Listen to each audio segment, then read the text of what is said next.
मित्रों नमस्कार।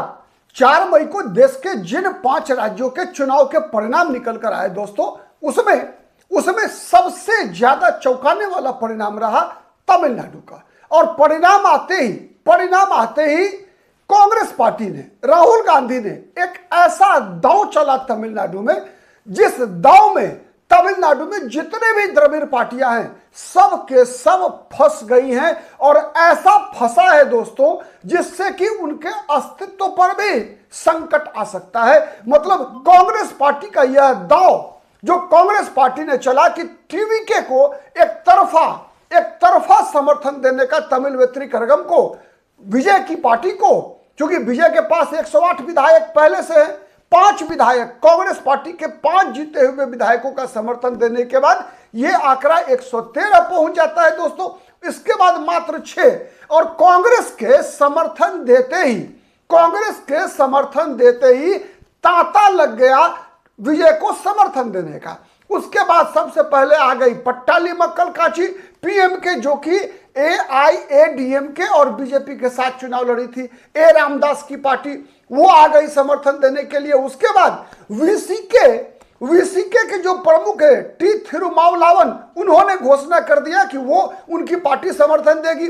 लेकिन फिर शाम होते जब विजय गए गवर्नर से मिलने के लिए, गवर्नर के पास दावा ठोका सरकार बनाने के लिए, उन्होंने तो शपथ ग्रहण की तिथि भी तय कर ली मित्रों। और शपथ ग्रहण की तिथि, समय, सब कुछ तय कर लिया। लेकिन गवर्नर ने कहा कि नहीं, पहले 118 विधायकों की सूची लेकर आइए आप। इसी बीच क्या हुआ? इसी बीच हुआ कि अब जो चर्चा चल रहा है मित्रों, अब यह चर्चा चल रही है कि द्रविड़ मुनेत्र करगम और एआईएडीएमके मिलकर भी सरकार बना सकती है। अब आप सोचिए कि केवल राहुल गांधी के एक फैसले ने तमिलनाडु की राजनीति को कितना उलझा दिया है। और ये जो उलझन है दोस्तों, ये कोई छोटी उलझन नहीं है तमिलनाडु की राजनीति के लिए।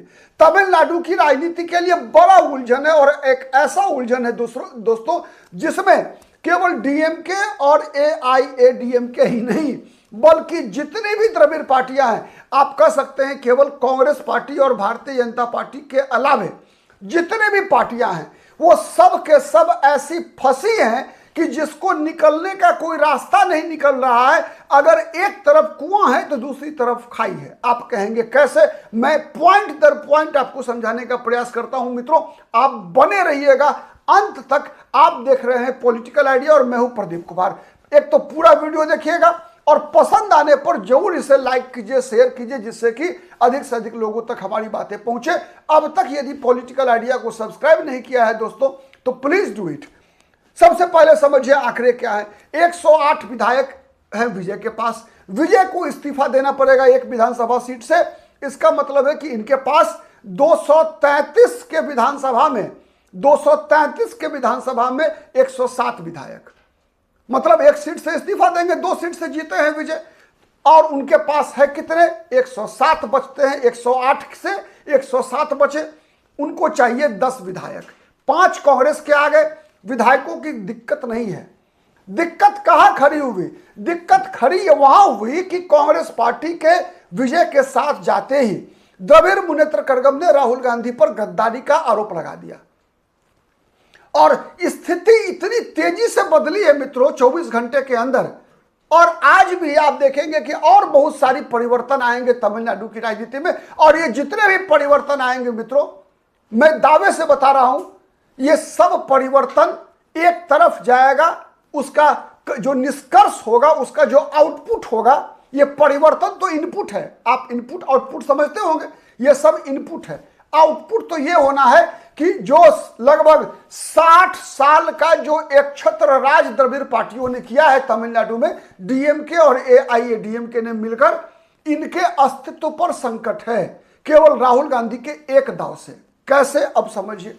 सबसे पहले समझिए कि विजय की पार्टी किस राजनीति को आगे बढ़ाना चाहती है। विजय की पार्टी उस राजनीति को तो आगे नहीं बढ़ाना चाहती है जिस राजनीति के सहारे एमजी रामचंद्रन, करुणानिधि, उससे पहले सी अन्नादुरई, फिर जे जयललिता, एमके स्टालिन, पलानीसामी, पनीर सेल्वम मुख्यमंत्री बने।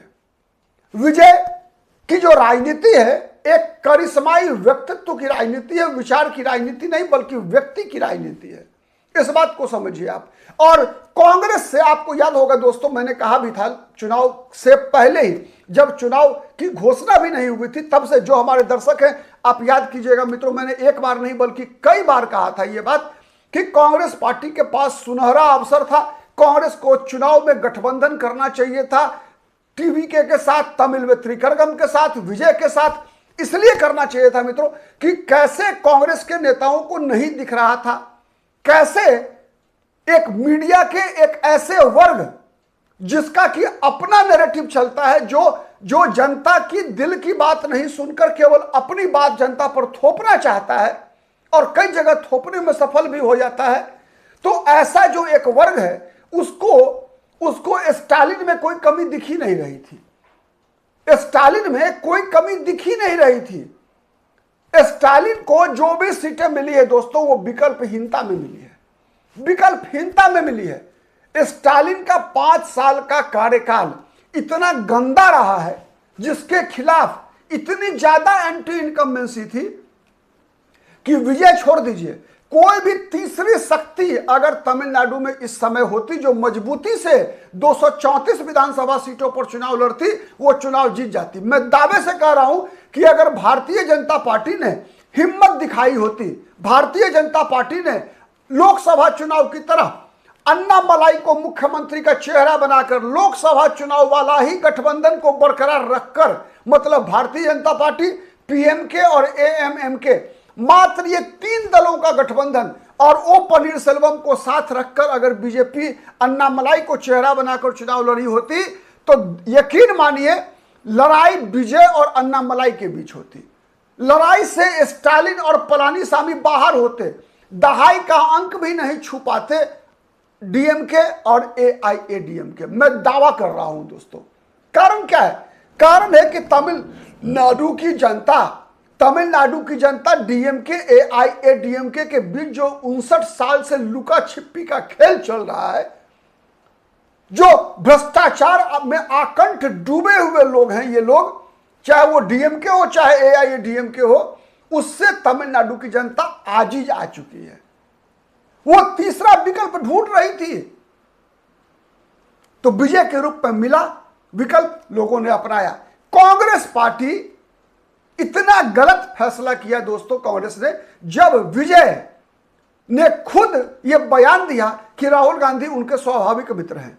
विजय के पिता चंद्रशेखर ने बयान देकर कहा कि राहुल गांधी और विजय को दोस्ती करनी चाहिए, गठबंधन करना चाहिए।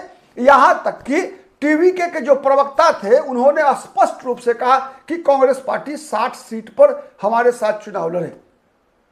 60 सीट का ऑफर था कांग्रेस पार्टी के पास। 60 सीट ही नहीं था दोस्तों, 20% मंत्रिमंडल में जगह। जबकि आपने सुना होगा एमके स्टालिन का बयान। एमके स्टालिन ने क्या बयान दिया था? केवल एमके स्टालिन ही नहीं बल्कि एमके स्टालिन की पार्टी की तरफ से उनकी सरकार में मंत्री है पेरिया स्वामी ने क्या कहा था कि कांग्रेस पार्टी ही नहीं बल्कि राष्ट्रीय किसी भी राजनीतिक दल को तमिलनाडु की सत्ता में कोई हिस्सेदारी नहीं मिलेगी। मैं जैसे मतलब राष्ट्रीय राजनीतिक दल जैसे तमिलनाडु में अनवांटेड हो, जैसे कि तमिलनाडु भारत का हिस्सा नहीं हो, ऐसा बयान दिया। कांग्रेस पार्टी को यहां तक कह दिया एमके स्टालिन ने कि 27 सीटें लेना है तो लो, वरना गेट आउट, ये कह दिया। उतना के बाद भी, अपमानित होने के बाद भी कांग्रेस पार्टी ने पी चिदम्बरम को भेजा एमके स्टालिन से बात करने के लिए, और किसी तरीके से 27 के बदले 28 सीट और एक लोकसभा की सीट पर कांग्रेस तैयार हुई। कांग्रेस के लिए सुनहरा मौका था विजय के साथ जाने का, एमके स्टालिन को सबक सिखाने का, एमके स्टालिन से, डीएमके से, द्रविड़ राजनीतिक दलों से, जिसके कारण कांग्रेस पार्टी बर्बाद हो गई तमिलनाडु में। तमिलनाडु की राजनीति में राष्ट्रीय राजनीतिक दल विशेषकर कांग्रेस पार्टी के खिलाफ इतना अफवाह फैलाया गया, मतलब दिल्ली कब्जा करना चाहती है, मतलब किसी भी भाजपा चाहे कांग्रेस पार्टी राष्ट्रीय राजनीतिक दल है तो उसके लिए तमिलनाडु में कोई स्थान नहीं है। यह नैरेटिव बनाने का जो प्रयास हुआ द्रविड़ मुनेत्र कड़गम के द्वारा, सी अन्नादुरई से लेकर करुणानिधि और से लेकर एमके स्टालिन के जैसे कि राष्ट्रीय राजनीतिक दल उनके नौकर हों, उसके बावजूद कांग्रेस पार्टी ने हाथ पैर जोड़कर एमके स्टालिन से समझौता किया। दोस्तों आपको याद होगा, जमीन पर काम करने वाले जितने कांग्रेस के नेता थे सभी विरोध कर रहे थे इक्का दुक्का लोगों को छोड़कर, और वो इक्का दुक्का लोग जो एमके स्टालिन के साथ ही गठबंधन में रहना चाहते थे उन पर कांग्रेस के ही नेताओं ने कहा कि ये लोग बिके हुए लोग हैं। याद कीजिए, कांग्रेस पार्टी के प्रभारी जो हैं गिरीश चोडनकर, उन्होंने क्या कहा था? उन्होंने विजय के ऑफर को स्वीकार करने की बात की थी कि 20% मंत्री पद, 60 विधानसभा सीटें, 60 सीट कांग्रेस लड़ती, टीवी के साथ गठबंधन होता, 60 में 40 जीतती कांग्रेस। आज कांग्रेस के 40 विधायक होते तमिलनाडु में, यह मौका गवाया। खैर, जो बात गई तो बीती तो गई। अब जो दांव चला राहुल गांधी ने, उसके बाद देखिए दोस्तों, उसके बाद जो परिस्थिति क्या उत्पन्न हुई है। एक तरफ गवर्नर ने 118 का जब ही आंकड़ा मांगा, उसके बाद अब डीएमके और एआईएडीएमके दोनों मिलकर सरकार बनाने की बात कर रही है। मतलब एक ही घाट पर सांप और बिच्छू दोनों आकर पानी पीने को तैयार हैं। अब आप अनुमान लगाइए कि ये जीत किसकी है? ये जीत कांग्रेस पार्टी की जीत है दोस्तों।